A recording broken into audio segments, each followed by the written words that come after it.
আসসালামু আলাইকুম। আলহামদুলিল্লাহ, আজ প্রায় ৫ মণ ওজনের দুটি ষাঁড় গরু কিনলাম। রোদ, বৃষ্টি, ঝড় সবকিছু এক করে আমরা সামনের দিকে এগিয়ে যাচ্ছি। গত হাটে যখন গিয়েছিলাম তখন রেইনকোট পরে যেতে হয়েছিল, আর আজ প্রচন্ড রোদ আর গরমে অবস্থা একদম খারাপ। হাটে ঢুকতেই প্রথমে চোখে পড়লো মহিষের মেলা। এক একটা মহিষ যেন দেখতে দানবের মতো, মাশাআল্লাহ। যেহেতু প্রচন্ড গরম, তাই আজ মনে হচ্ছে হাটে গরুর সংখ্যা কিছুটা কম। গত হাটে এই হাট থেকে আমরা ৩টা ষাঁড় গরু কিনেছিলাম, কিন্তু আজ হাটে ঢোকার পরে তেমন গরু পছন্দই হচ্ছিল না। আমাদের প্ল্যান যেহেতু ক্রস টাইপের গরু নেওয়া, তাই আমরা শুরুতে ক্রস গরু দেখা শুরু করলাম। গত হাটের চাইতে আজকে হাটে গরুর দাম একটু বেশি মনে হচ্ছিল। এই প্রচন্ড গরমে কিছু ফ্রিজিয়ান ক্রস গরু এত হাঁপাচ্ছিল দেখে আমার নিজেরই কষ্ট লাগছিল। যেহেতু ফ্রিজিয়ান জাতের এই গরুগুলো খুব বেশি গরম সহ্য করতে পারে না, তাই এই প্রচন্ড রোদ গরমের মধ্যে ঘন্টার পর ঘন্টা দাঁড়িয়ে থেকে অনেক গরু স্ট্রোক করে কিংবা অসুস্থ হয়ে পড়ে। আমরা যারা গরু পাগলা মানুষ, তাদের এই দৃশ্যগুলো দেখলে সত্যি অনেক কষ্ট লাগে, খুব মায়া লাগে।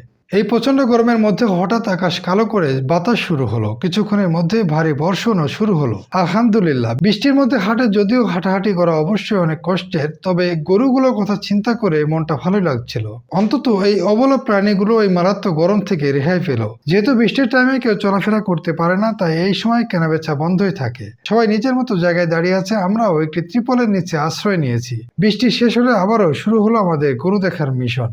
তবে একটা বিষয়, গরু হাটে যদি হঠাৎ বৃষ্টি হয় এবং গরুগুলো ভিজে যায়, তাহলে গরুর দাম কিছুটা হলেও কমে যায়। আমরা প্রতিটা হাটে অনেক ঘোরাঘুরি করে একদম শেষ পর্যায়ে গিয়ে গরুগুলো কেনার চেষ্টা করি। কেননা প্রথম দিকে যদি আপনি গরু কেনেন, তাহলে অবশ্যই প্রতিটা গরুতে ৫ থেকে ১০,০০০ টাকা বেশি দিয়ে কিনতে হবে। তাই আমরা প্রতিটা হাটের শেষ সময় গরু কেনার চেষ্টা করি, যদি গরু পছন্দ হয় এবং দামে দরে মিলে যায়। যাই হোক, আজও আমরা ঘুরতে ঘুরতে শেষ বিকেলে হুট করে দুটি গরু কিনে ফেললাম, আলহামদুলিল্লাহ। এই কালো গরুটার দিকে আমরা অনেকক্ষণ ধরে নজর রেখেছিলাম। ব্যাপারীরা এই গরুটার দাম চাচ্ছিল ১,৪৫,০০০ টাকা। আমরা প্রথমে ১,১৩,০০০ টাকা দিয়ে দাম দর শুরু করেছিলাম। এরপর মাঝামাঝি একটা দামে আমরা এই গরুটা কিনেছি, আলহামদুলিল্লাহ। এখনই এই গরুতে প্রায় ৪.৫ মণ থেকে ৫ মণের মতো মাংস আছে।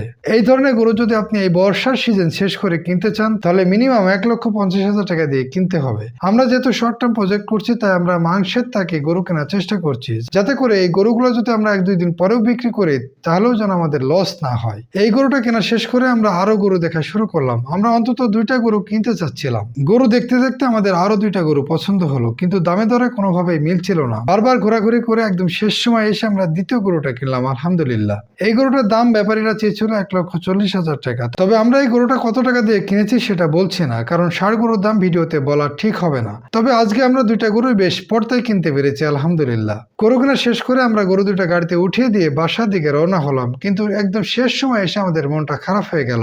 একটা গরু গাড়িতে উঠতে গিয়ে পিছনে 2টা পা ছিলে গেছে, কারণ গরুটা কোনোভাবে গাড়িতে উঠতে চাচ্ছিল না। অনেকটা টানাটানি করে আমাদের উঠাতে হয়েছে। সবাই আমাদের এই গরু দুটার জন্য দোয়া করবেন, মহান রব যেন আমাদের এই প্রজেক্টে সফলতা দান করেন। মনে রাখবেন, প্রকৃতিকে ভালোবাসলে, প্রকৃতির সাথে থাকলে আল্লাহ আপনাকে উজাড় করে দিবেন। আল্লাহ হাফেজ।